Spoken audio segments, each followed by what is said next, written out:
मध्य प्रदेश एक ऐसा राज्य है जहाँ पर भगवान श्री कृष्ण ने शास्त्र की शिक्षा भी ली। मध्य प्रदेश ही ऐसा राज्य है जहाँ भगवान श्री कृष्ण को शस्त्र भी मिला, और मध्य प्रदेश ही ऐसा राज्य है जहाँ भगवान श्री कृष्ण को संगिनी भी मिली। आज हम आपको लेकर चलेंगे अमझेरा की यात्रा पर। श्री कृष्ण पाथे यात्रा के इस तीसरे चरण में हम आपको बताएंगे कि क्यों रुक्मणी का हरण भगवान श्री कृष्ण को करना पड़ा।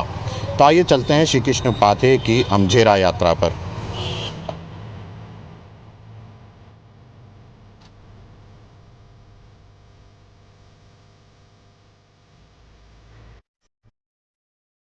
हमारी अमझेरा यात्रा की शुरुआत हुई उज्जैन के गोपाल मंदिर से। गोपाल मंदिर का अपना ही इतिहास रहा है। ये विशाल मंदिर बड़ा बाजार चौक के बीचों बीच स्थित है। इसका निर्माण 19वीं शताब्दी में महाराज दौलतराव शिंदे की रानी बैजीबाई शिंदे ने करवाया था। ये मराठा वास्तुकला का एक सुंदर उदाहरण है।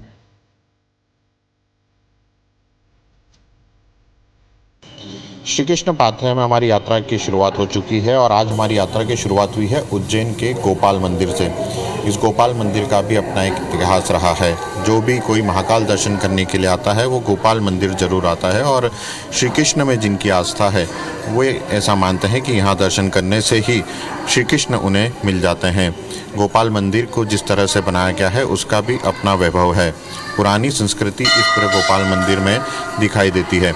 हमारे साथ गोपाल मंदिर के मुख्य पुजारी जो हैं वे भी मौजूद हैं। ये सब गोपाल मंदिर का क्या इतिहास है और किस प्रकार से लोगों को यहाँ की जानकारी मिलती है? ये आज से 172 वर्ष पूर्व बाईजाबाई सिंधिया, जो कि उस समय सिंधिया राजघराने की राजमाता थी, उन्होंने इस मंदिर का निर्माण करवाया था। और इसमें जो मोहम्मद गजनवी पन्ने का गेट सोमनाथ मंदिर से लूट के ले गया था, उसको सिंधिया राजवंश के जो राजा हैं जो छीन के लाए थे वो लगाया गया है। और भगवान की ठोड़ी पर सिंधिया राज परिवार का एक विशेष हीरा जो है वो सुसज्जित किया गया है। कृष्ण पाथे अभी मोहन सरकार के द्वारा बनाया जा रहा है।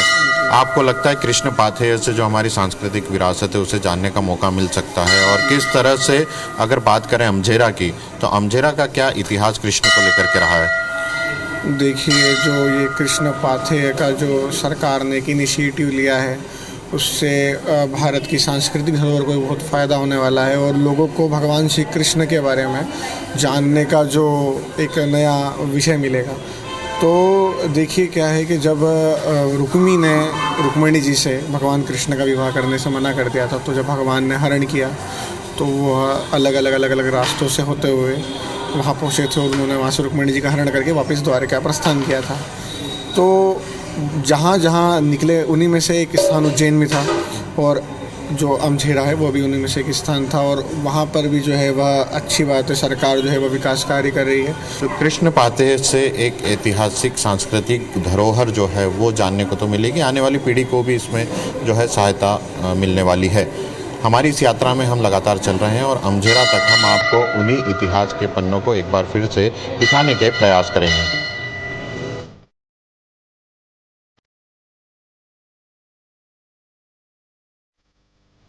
श्री कृष्ण पाथे योजना के तीसरे चरण में है उज्जैन से अमझेरा। अमझेरा से श्री कृष्ण का गहरा नाता रहा है। मध्य प्रदेश ही एकमात्र ऐसा राज्य है जहां पर श्री कृष्ण ने शास्त्र की शिक्षा ली, तो साथ ही शस्त्र भी यही धारण किया। वहीं मध्य प्रदेश की पावन धरा से उन्हें जीवन संगनी भी मिली।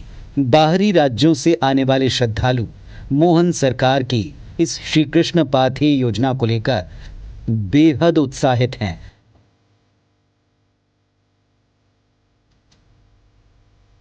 इस कृष्ण पाथे योजना के तीसरी यात्रा में हम चल रहे हैं, और अमझेरा की हमारी यात्रा है। हमारे साथ कुछ श्रद्धालु अभी मौजूद हैं जो कि राजस्थान से आए हैं, यहाँ दर्शन करने के लिए आए हैं, और कृष्ण पाथे योजना की जानकारी जब इन्हें लगी है तो हम सीधे उनसे ही बात करते हैं। किस प्रकार से आप लोगों ने आज दर्शन किए हैं और कृष्ण को किस तरह से मानते हैं आप लोग? देखो, हम लोग राजस्थान से आए हैं। मैं काफ़ी सालों से यहाँ आता रह रहा हूँ और धार्मिक दर्शन करता हूँ। हमने देखा है कि जो मोहन सरकार है, माननीय मुख्यमंत्री जी की जो सरकार अभी यहाँ बनी है, उन्होंने यहाँ काफ़ी अच्छी व्यवस्थाएं करी है। और जो श्री कृष्ण जी ने यहाँ शिक्षा ग्रहण करी है, जो भी उन्होंने यहाँ अध्याय और जो भी यहाँ किया है, उसका वापस जीवित एक दृढ़ से महाकाल लोक की तरह एक बनाया जाएगा। जो आने वाली पीढ़ी के लिए बहुत ही अच्छा साबित होगा। उनको ये शिक्षा मिलेगी, श्री कृष्ण की जो लीलाएं हैं उनको देखने का अच्छा सौभाग्य उनको प्राप्त होगा।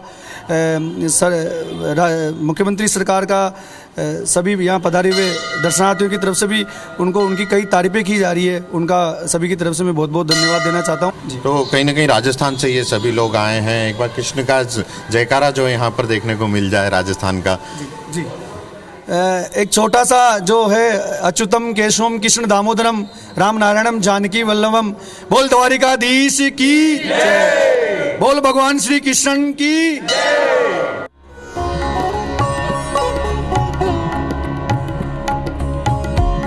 हमारी यह यात्रा उज्जैन से अमझेरा की ओर है। उज्जैन से अमझेरा की दूरी 140 किलोमीटर है, जो कि इंदौर और धार होते हुए अमझेरा पहुंचेगी। श्री कृष्ण पाथेय योजना में भी उज्जैन से अमझेरा का तीसरा चरण दिया हुआ है। तो आइए जानते हैं भगवान श्री कृष्ण और रुक्मिणी के विवाह की कहानी।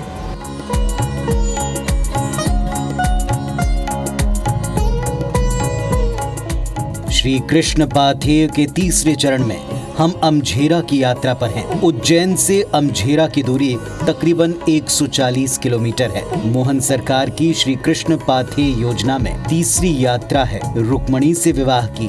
बताया जाता है कि लोक कल्याण की लक्ष्य पूर्ति के लिए श्री कृष्ण ने ये यात्राएं की थी, जिनका प्रमुख केंद्र उज्जैन रहा था।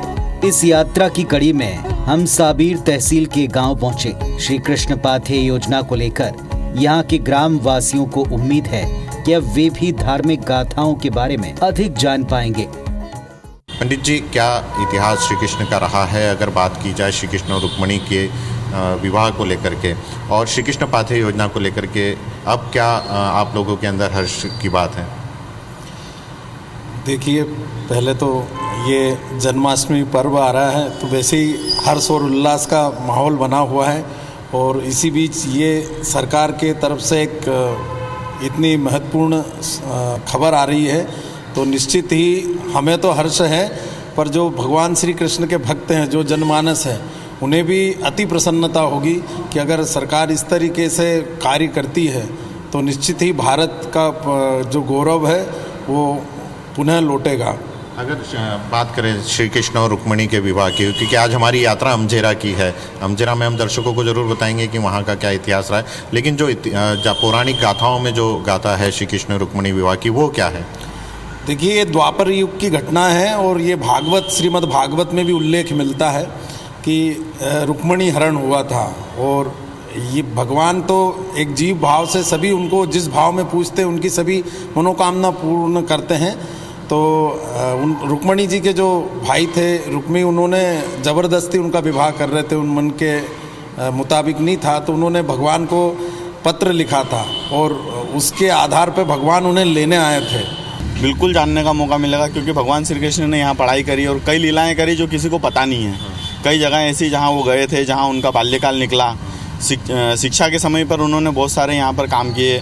कई लोगों के कई गाँवों में गए भी हैं और रुके रहे। किसी को जानकारी नहीं है, सिर्फ ज़्यादातर लोगों को ये पता है कि सांदीपनि आश्रम में उनकी शिक्षा हुई थी। तो इससे बहुत लोगों को जानकारी मिलेगी। और जो हिंदुओं की आस्था का केंद्र है, श्री कृष्ण भगवान से बहुत ही ज़्यादा जुड़ाव है, तो वो लोगों को फ़ायदा मिलेगा उस चीज़ का। सरकार के इस डिसीजन से हम बहुत खुश हैं। इससे सांवेर को जो होने वाले लाभ है, उसमें पर्यटन के क्षेत्र में बहुत अच्छा स्कोप है आगे। और हमारे जैसे युवा और आगे आने वाली जो पीढ़ियां हैं, उनको हमारी सांस्कृतिक धरोहर के बारे में जानने का मौका मिलेगा और बहुत कुछ आगे सांवेर के डेवलपमेंट में बहुत उछाल आने वाला है। श्री कृष्ण पाथेय योजना में यात्रा के पथ पर बने भगवान श्री कृष्ण के मंदिर और उसमें स्थित जल संरचनाओं के संरक्षण का काम किया जाएगा। श्री कृष्ण के 3200 से ज्यादा मंदिरों की सफाई और रखरखाव, यात्रा के पथ पर श्री कृष्ण के मंदिरों और जल संरचनाओं का संरक्षण, श्री कृष्ण पाथेय के सभागारों, कम्युनिटी सेंटर्स और धर्मशालाओं का निर्माण होगा। धार्मिक यात्रा करने वाले यात्रियों के लिए पौराणिक काल से ही ऐसी व्यवस्थाएं की गई कि जब वो तीर्थ यात्रा पर निकलें तो रास्तों में विश्राम कर सकें। इसी तरह की व्यवस्थाएं अब मोहन सरकार यात्रा पथ पर करने वाली है। आज से पहले भी प्राचीन समय में लोग यात्राएं करते थे। कृष्ण पाथेय योजना के तहत सरकार उस यात्रा को सरल तो बना रही है, लेकिन इससे पहले जब यात्राएं होती थी तो इसी तरह के विश्राम गृह जो हैं मंदिरों में बनाए जाते थे। यात्री जब आते थे तो वे विश्राम करते थे, भगवान के दर्शन करते थे और फिर अपनी अगली यात्रा की तरफ चल देते थे। पौराणिक मंदिरों में इस तरह के विश्राम गृहों का जिक्र भी होता है और जगह जगह मंदिरों में ये दिखाई भी देते हैं। लेकिन अब कृष्ण पाथेय में इन्हीं मंदिरों का विकास किया जा रहा है। मार्ग में पड़ने वाले इन सभी मंदिरों को मोहन सरकार के द्वारा वापस से जीर्णोद्धार कर इस तरह से बनाया जाएगा कि यदि कोई कृष्ण पाथेय यात्रा कर रहा है तो उसे रास्ते में आराम करने के लिए मंदिरों में ही जगह मिल सके। श्री कृष्ण पाथेय यात्रा के दौरान हम धार पहुंचे हैं। धार में हमें एक ऐसा ही मंदिर मिला जो लगभग 1300 साल से अधिक पुराना बताया जाता है। इस मंदिर का भी अपना ही इतिहास रहा है। यहाँ श्री कृष्ण ने खुद दर्शन दिए थे। श्री कृष्ण पाथेय में ऐसे ही मंदिरों के जीर्णोद्धार की जरूरत है। धार की ही एक ऐसे प्राचीन मंदिर में फिलहाल हम खड़े हैं। इस प्राचीन मंदिर की खास बात यह है कि यह मदन मोहन मंदिर है और लगभग 1350 साल पुराना यह मंदिर बताया जाता है। इसका भी अपना ही इतिहास है और कई लोग जो हैं उनकी श्रद्धा का केंद्र जो है मंदिर बना हुआ है। दादी, यहाँ का जो मंदिर है इसका एक इतिहास रहा है, किस प्रकार का इतिहास रहा है इस मंदिर का और कितना प्राचीन है ये 1350 साल पुराना है और ये मंदिर पे भगवान की पूजन हमारे बड़े बुजुर्ग लोग करते आ रहे हैं शुरू से। और जब से ही ये मंदिर चैतन्य है और यहाँ पे हर तरह के भजन होते हैं, कीर्तन होते हैं यहाँ पर। और अभी 2 महीने से यहाँ पे अखंड भजन भी चल रहे हैं और हर कार्यक्रम यहाँ पे चलता रहता है। और यहाँ पे एक चक्कर की एक कहानी है यहाँ प्रभु की है। हमारे जो बुजुर्ग लोग थे वो यहाँ पे पूजन करते थे। एक चक्कर ऐसा मौका आया कि वो तीरथ जाने की उनकी भावना बनी कि हम तीरथ जाएं।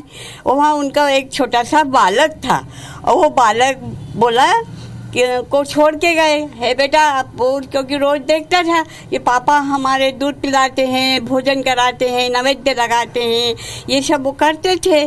तो एक दिन ऐसा हुआ कि वो तीरथ गए वहाँ पे और तीरथ का जाने के बाद में उस बालक ने अपनी रुचि और भाव से भगवान का ध्यान किया और भगवान की वो सेवा करने लग गया। सुबह स्वस्थ होके वो भगवान को रोज़ नहलाता, अच्छा गर्म पानी करता, रोज़ उनको नहलाता धुलाता और इतर लगाता, चंदन लगाता, ऐसे उनको श्रृंगार करता, बहुत बढ़िया पोशाक पहनाता और खूब श्रृंगार करता वो। और उसके बाद में भगवान को सुबह सुबह दूध का नैवेद्य लगाता। उन्होंने भगवान को एक दिन डंडा लेके बैठ गया कि प्रभु आप भोजन कर रहे हो कि नहीं कर रहे हो। तो भगवान प्रकट हुए हैं और उन्होंने वो भोजन को प्राप्त और दूध को प्राप्त किया है यहाँ पे। तो कहीं ना कहीं आपने एक बड़ी विचित्र कहानी सुनी जो कि शायद इतिहास में अभी तक सामने निकल कर ये नहीं थी कि इस मंदिर का क्या इतिहास था। 1350 साल पुराना यह मंदिर होना अपने आप में एक चौंकाने वाली बात है, क्योंकि बहुत ही कम लोगों को यह जानकारी है कि श्री कृष्ण पाथेय में इस तरह के मंदिर भी हमारे साथ हो सकते हैं। और भी लोगों से हम बात करेंगे। श्री कृष्ण पाथेय अब बनाने जा रही है सरकार, क्या लग रहा है इससे हमारी जो सांस्कृतिक विरासत है उसके बारे में जानने का मौका मिलेगा? बिल्कुल, बहुत इस सरकार की बहुत अच्छी योजना है और इस योजना के अंतर्गत आम जनता को ऐसे मंदिरों के बारे में जानकारी मिलेगी। आम बच्चे, नए बच्चे जो हैं आजकल जो आ रहे हैं उनको पता ही नहीं है श्री कृष्ण भगवान का इतिहास, तो उनको इसका इतिहास पता चलेगा। ये मंदिर भी 1350 साल पुराना। कहा जाता है कि मुगलों के टाइम जब मंदिर टूट रहे थे तो इस मंदिर को ढका गया था ताकि मंदिर नहीं टूटे।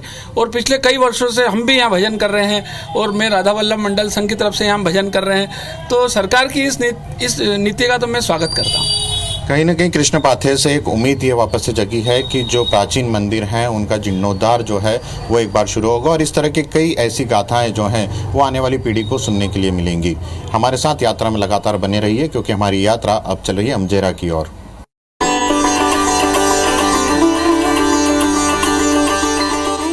अमझेरा जो किसी वक्त कुंदनपुर के नाम से विख्यात था। माता रुक्मणी का हरण श्री कृष्ण ने इसी स्थान से किया था। आज भी इस मंदिर में वो सभी प्रमाण मौजूद हैं जो श्री कृष्ण के यहाँ आने की बात कहते हैं। वीरता और प्रेम का प्रतीक है अमझेरा का ये अमका झमका माता मंदिर। श्री कृष्ण पाथेय में हम पहुंचे हैं उस जगह जहां पर रुक्मणी हरण हुआ था। श्री कृष्ण भगवान ने इसी स्थान से माता रुक्मणी का हरण किया था। कहा जाता है कि यह मंदिर माता रुक्मणी के माँ थी, कुलदेवी थी, जिनकी वे पूजा करने यहाँ पर आया करती थी और यहीं से भगवान श्री कृष्ण उन्हें लेकर के निकले थे। इस मंदिर को यदि देखा जाएगा तो मंदिर में अलग अलग प्रकार की रचनाएं आपको दिखाई देंगी। कई लाल पत्थर जो हैं वो आपको दिखाई देंगे, जो कि इस प्राकृतिक सौंदर्य और नगर के कोलाहल से दूर एक चैतन्य साधना स्थली होने का आभास भी कराते हैं। कहा जाता है कि यह शक्तिपीठ है और यहाँ पर भक्त जो मांगते हैं उनकी मनोकामना भी पूरी होती है। ये अंबिका जी है, इन्हें गौरी मैया के नाम से उल्लेख आता है। ये श्री कृष्ण जी को उन्होंने पहले ही पाती लिख के भेज दी थी कि मैं गौरी मैया की पूजा करने जाऊंगी।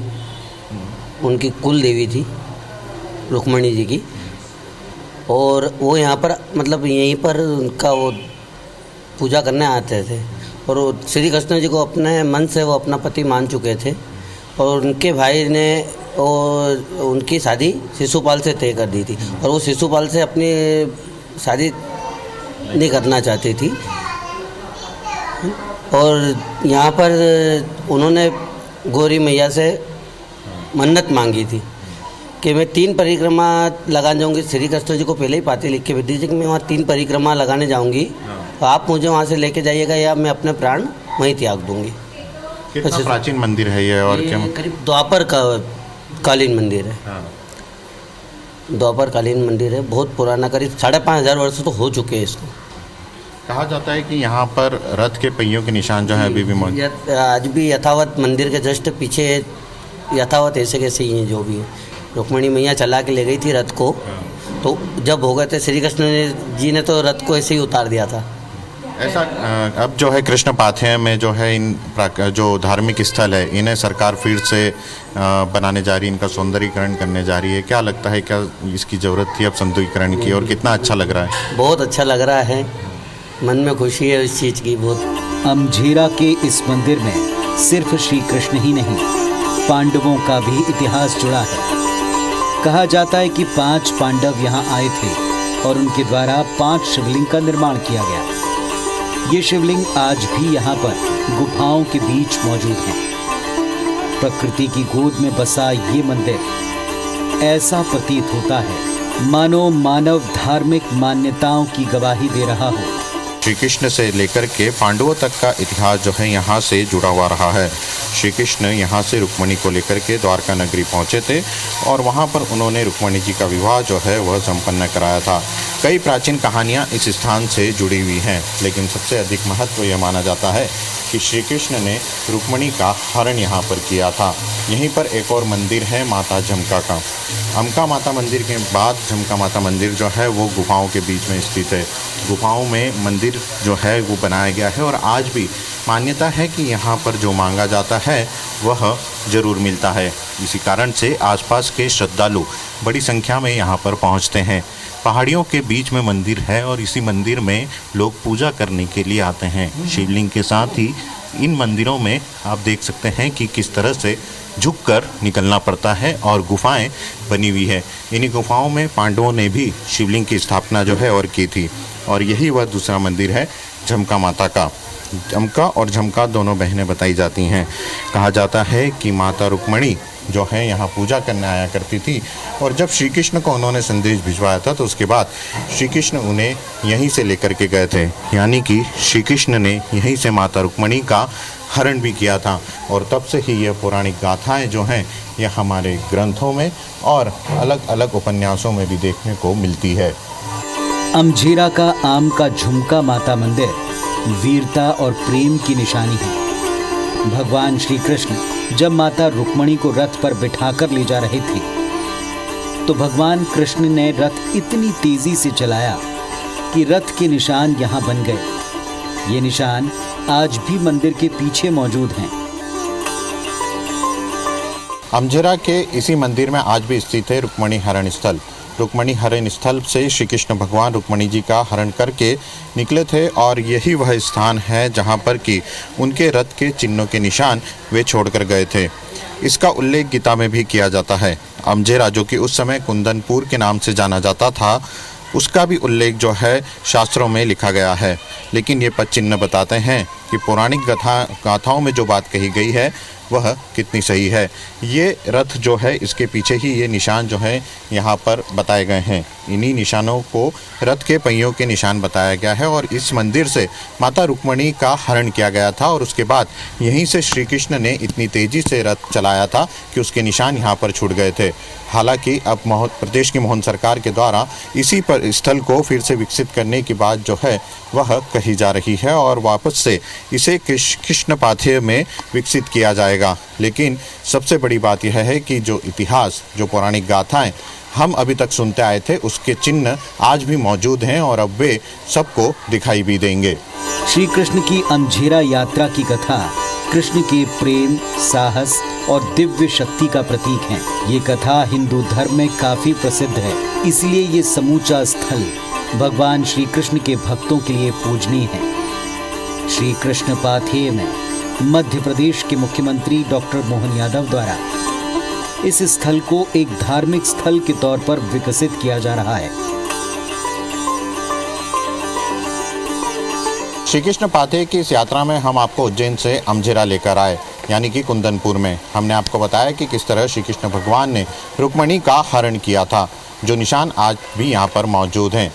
फिलहाल इस यात्रा में इतना ही। हमें दीजिए अब इजाज़त।